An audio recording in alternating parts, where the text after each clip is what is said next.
So the questions are these. How can we really activate the best of the private sector to meet the challenges of the real world? Is there a way to accelerate my career that doesn't involve boring online or classroom courses? And can I really impact people in the developing world with the skills that I have? Can I finally feel proud of what I know? Those are the questions, and this podcast will give you the answers.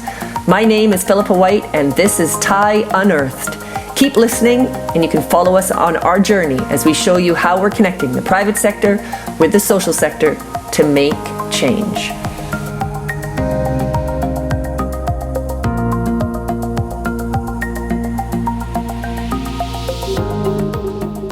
Hi, welcome everyone to episode 2 of TIE's podcast. Today, I wanted to bring you guys a little bit behind the scenes on what happens on TIE. At the moment, we're working with Deborah, the co-founder and CEO of the Golden Baobab Prize in Accra, Ghana. And in just a moment, she will tell you more about the organization.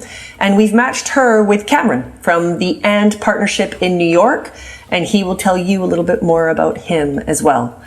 But what we do throughout the TIE process is check in, see how things are going, see from Deborah's point of view what she's getting out of it and how things are evolving, and likewise checking in with Cameron to see how he's getting on and how things are coming together and how he feels things are coming along. So I wanted to bring you in on that conversation, but I also thought it would be a really good chance for us to check in and understand about Ghana and see how things are evolving on the COVID front. So I thought you would also find that quite interesting as well. So have a listen, and please do let us know what you think.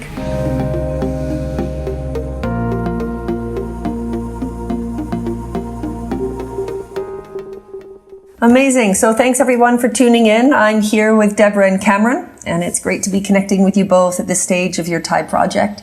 So just so our listeners understand what it is that you're doing, I'll just very briefly explain. So Cameron is taking part in our TIE Virtual Advisor Program. So he's been partnered with Deborah, as mentioned previously, the CEO of the Golden Baobab Prize, who's based in Accra, Ghana, to help her with her strategy as she drives the prize and everything else that she does forward. As we know, it's a pretty difficult moment for many companies and many organizations around the world. And Cameron is here to help provide some direction, but obviously with TIE to also learn a little bit whilst he's at it. So I wanted to check in with them both as this program lasts 3 months. The other programs that we have last 6 weeks, but this one is 3 months and they're a month into the experience. So it's a great opportunity for us to just hear how everything is going. So thank you very much for allowing us to record this conversation, because normally it wouldn't obviously be recorded. So should we kick off with you, Deborah? So I'd love it if you could please bring to life the Golden Baobab Prize and everything that you're doing, and just put what you do into perspective for us. And then if you could explain what you hope to get out of this experience and what you've got so far. Awesome. So my name is Deborah. I currently live in Ghana, I work in Ghana, and I run a number of organizations. The one I started with, all of them have the same goal, and which is to produce storybooks from across the continent by African writers and illustrators that children fall in love with. And I started with Golden Baobab, which was, the simple idea that, wait a second, if we don't have enough books with African characters, maybe the trouble is we don't have enough people writing them. So we launched a literature prize. And then we thought, wait a second, we don't have enough people illustrating them. So we launched an illustrator prize. And then along the line, we said, hey, we don't have enough people publishing them. So we launched a publishing company. And we also said, hey, we don't have enough people connecting these books to international publishers. So we also have a literary agency. And all of these organizations have that singular goal to get more incredible African stories for children out into the world. So yeah, that's the quick summary. Amazing, amazing. Thank you so much, Deborah. So, and Cameron, do you want to give a bit of a background to you and your involvement and why you applied for this particular TIE opportunity? Yeah.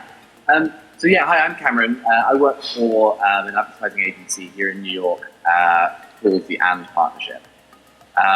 We do sort of creative and branding and communications advertising for a range of clients. We also do sort of media buying and planning And I actually came into contact with Thai a few years ago when I went on a physical placement back in the days when we were able to travel without quarantines and see people face to face.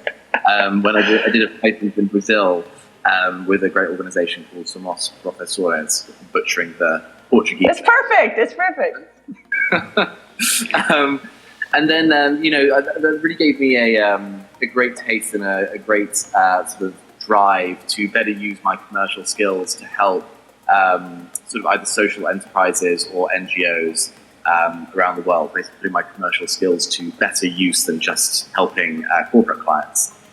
So when coronavirus struck, and I heard that no Thai physical placements were going to be happening, but that Philippa was running these sort of more digital advisory role things, I was like, that's a great way, I think, to apply some of the corporate skills I have to organizations that might be in need in this particular moment. Yeah. And I've been a sort of passionate advocate for reading for personal reasons. I love reading since childhood. And so when I came across Deborah and the organization that she's founded, I was completely enraptured by the mission, by what she built, and by what the aspirations of the organization are.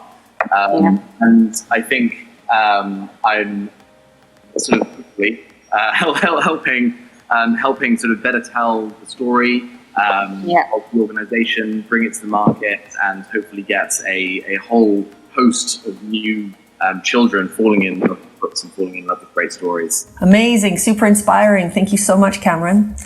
All right, so this next question is either for you, Deborah, or Cameron, but tell me, so how has the last month been for you both?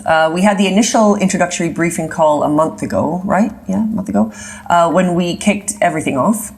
Now, in this case, with it being the Thai advisor experience, we didn't have a specific brief per se, or a specific objective. This particular opportunity is positioned as helping you, Deborah, navigate the next 3 months, and to provide a little bit of clarity for you and direction. So I just wanted to know how things have evolved over the last month for you both. Yeah, no, when we started working together, I think one of the things I'm loving the most about, this season is that opportunities come because, other opportunities have run out and you've got to jump on it. So whereas in the past, with a Thai fellowship, we would have a lot of advanced lead time. With this, Philippa emailed us, we have this opportunity. Do you need it? I'm like, yes, I need it. And yes, you're going to make it work. So Cam and I completely jumped into it. And at the time we started talking, we had an immediate need for a pitch deck for a fundraising conversation we were having. And so we started working on that. And then along the line, we realized, wait a second, we are jumping head first into this pitch deck. But I know that as an organization, we had a lot of messaging that we haven't worked through. We had a lot of customer alignment that we haven't figured out. Yeah. So it became Cameron using his skills to help me unpack those things and to help us really position, where we stand, who we are, crystallize that message, and that becomes like a whole other project before we even get to the project of the pitch deck. And it's required a lot of flexibility from both of us, from Cameron, from myself, and it's just been extremely eye-opening because these were things that we needed that I hadn't even put a finger on. That amazing. It's been incredible so far, and I just wanted to jump in with before Cam did. No, that's good. No, I'm glad that you did. I sort of heard that. I heard this sort of bing. I was like, what is that? Oh, it's a message. No, I completely agree with Deborah. One of the challenges a lot of the time is working out what the brief or what the immediate need actually is. And I think even if there is a brief at the beginning, or you think there's a task at the beginning, as Deborah said, we thought at the beginning it might be a pitch deck for a fundraiser.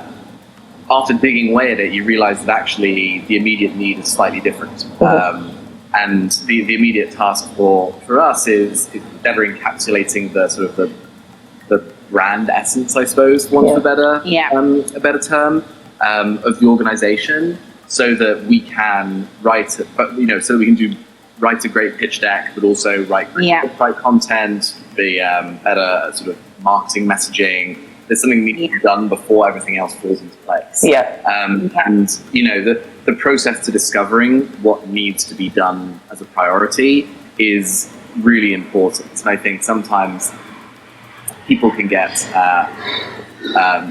frustrated, I suppose, when there's not when there's not like a clear task. But honestly, Deborah and I think are firm believers that like talking around things and being really flexible and allowing yourself to discover what needs to be done is almost more important at the beginning stage in the first month or so than diving headfirst into what you think the task is, but actually might be a distraction from the bigger task you need to do. Yeah.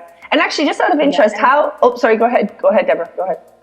Yeah, I'll just kind of add that, when an organization is still growing in the way that we are, oftentimes there are things that don't work that you kind of don't understand why they don't work. So you kind of just go along with it. And along the line, you discover, you have an epiphany or, like a light bulb moment, and you're like, oh, wait a second, so this is why all of those things aren't working. And I feel like that's what our process has been, particularly for me, because we started on the pitch deck because we're fundraising to solve a particular problem. But along the way, I'm like, wait a second, because our messaging isn't clear, why we struggle with X, Y, Z, and actually solving that, we solve an bigger process on the pitch deck, and then we solve the pitch deck. So it's been a very fluid process, but incredibly valuable for us as an organization. Incredibly valuable. Good. Okay, so tell me, how has this worked from a logistical point of view? Obviously, the whole point of this as well is that it's easy to work it around your busy lives and your busy day jobs. And when we spoke and the way we imagined it working, we thought you both would get in touch a couple of times a week and work on things a couple of hours a week. Is that how things are coming together? Do you feel as though that's what's happening? How is your time, Cameron and Deborah? Maybe let's start with Cameron. And Deborah. So we do calls once per week. At the beginning, we did 2 per week, just to sort of like try and dig away at what the task is, I suppose. But then once we sort of work that out, we now do a call once a week for about, hour and a half. Yep. And then we can just WhatsApp and share some stuff on email throughout the week, kind of working through that week's task. Yep. So yeah, it worked out pretty well from my perspective, to be honest. I mean, the challenge is always that I have a full-time job on the side, almost, as it were. So it makes it sort of semi-unpredictable. But to be honest, whether it's weekends, whether it's 30 minutes to an hour during my day when I might have like a free part of my calendar, just being flexible and doing the work when it can be done is not really been too challenging for me. Good, and that's what I was hoping for. And Deborah, it's obviously it feels like it's working with your busy schedule as well. No, it's been brilliant because I feel like in another world, we're a very small team, and I work from home. So if this was a physical, it'd be impossible. This is a physical project.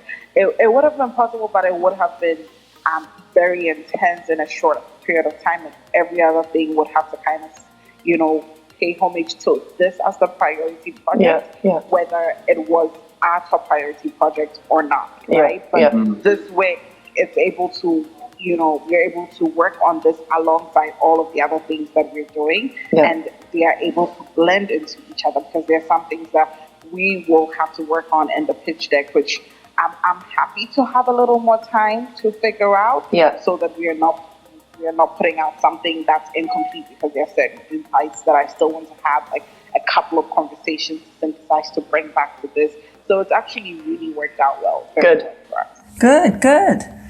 And obviously we have 2 more months left, so this placement will be going until the 25th of August, yeah? Yeah, 25th of August. So do you feel as though there's enough to do, enough time to do what you want to do? I mean, how is that coming together? Deborah? I think it's definitely enough time for the core things that we've decided we want to do. I think and what we've been working on now, which is the brand message, and the thing with a project like that is it's just a lot of going back and forth till you find what works. Yeah. And I feel like we are very close to that. And once we have, what our angling is, like what the essence is, then it's execution, which goes much faster than the brainstorming. Yeah. So I definitely think we have time. Okay. Cam, what's your feeling? Yeah, no, yeah, I just, completely agree. The first sort of third of any project, this is true in the corporate world as well, feels like it's sort of like the slowest, shall we say, because there's lots of exploring and discovering and, being flexible, changing your mind and stuff. And we've made a huge amount of progress in the past month, actually. I completely agree with Deborah. We're entering the phase where we're sort of really circling around what we think the brand message or the brand story is. And as soon as we kind of like finally land on that thing, everything else will kind of fall out in a much faster fashion. As well. Good. Okay, well, I guess I'd just really love to hear from you, Deborah. Perhaps you can give us a little bit of an insight to life in Ghana from a COVID point of view. I guess everyone is dealing with it in their own ways in their respective countries. Obviously, for those of you who are listening, I'm sure a lot of you know that I'm in Brazil. And we have our, for lack of better words, our very special president, Bolsonaro, who's creating an interesting response to the situation. Numbers are not decreasing, yet he is releasing the lockdown. And as we all know, he didn't really want the lockdown to begin with. It's been pretty devastating here. And Cameron's situation in the US is obviously not dissimilar, with his equally special man as a president. So it'd be really interesting to know about Ghana. We don't hear about it here, and I'm pretty sure that the mainstream media in many of the places where our listeners are coming in from, they probably don't know either. And it's just be really great to understand how you are doing, how are things in Ghana, and what is the biggest obstacle that you actually have faced as you adjust to COVID? Yeah, so we're doing well. Our president, is a very ambitious man. He wanted to be president for a while, and now he is. He won several times, and now he is. So he's been looking for an opportunity to shine, and COVID came. So he has risen up to the task. We have, almost like bi-weekly broadcasts where he comes to the nation like a father. It's calming. We feel like we have someone who's in control. So it's all that bit has worked out, and there's been very decisive leadership.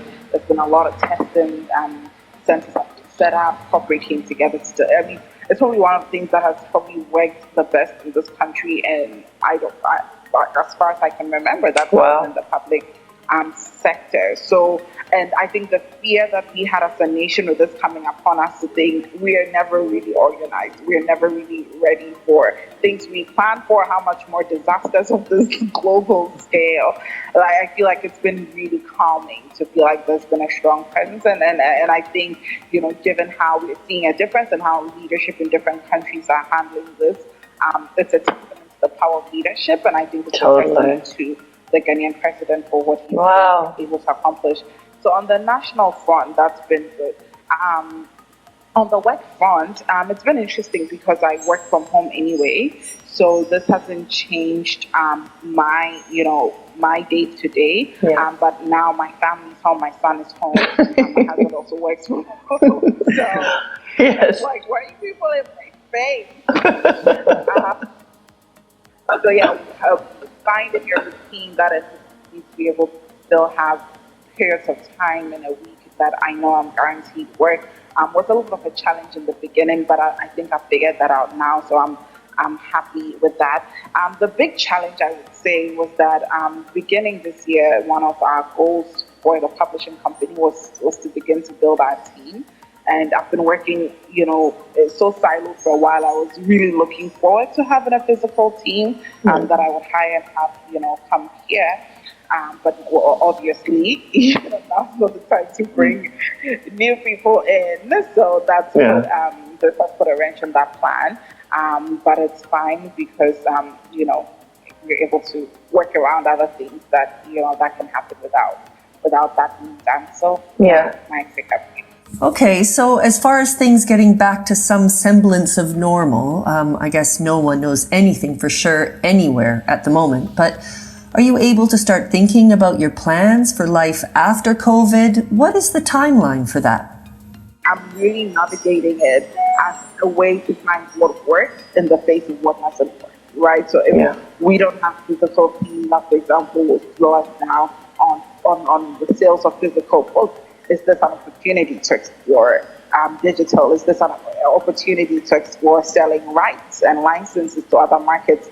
Is this an opportunity to get agents who can represent us in other spaces? So I'm looking at it more from, okay, how do I still make opportunities, make sense for us at a time where what I thought should be making sense now is totally just like not the use of my time to push. Wow, just fascinating. Thank you both so much for taking the time to connect. Obviously, we would be doing this anyway as part of the TIE process to check in and see how things are evolving. But I just really appreciate you having this conversation recorded so that other people can take part and hear how things are going, and to understand about life on the ground in Ghana at this moment and your response to it, Deborah, which is just super interesting and really inspiring. And how fantastic that your president is being such a positive role model at this time. I can tell you that ours could learn a lot from his leadership. So thank you for listening, everyone. Hopefully this provided a bit of an insight to TIE, the process, what's involved, and a little bit of an insight to life in another part of the world. Until next time.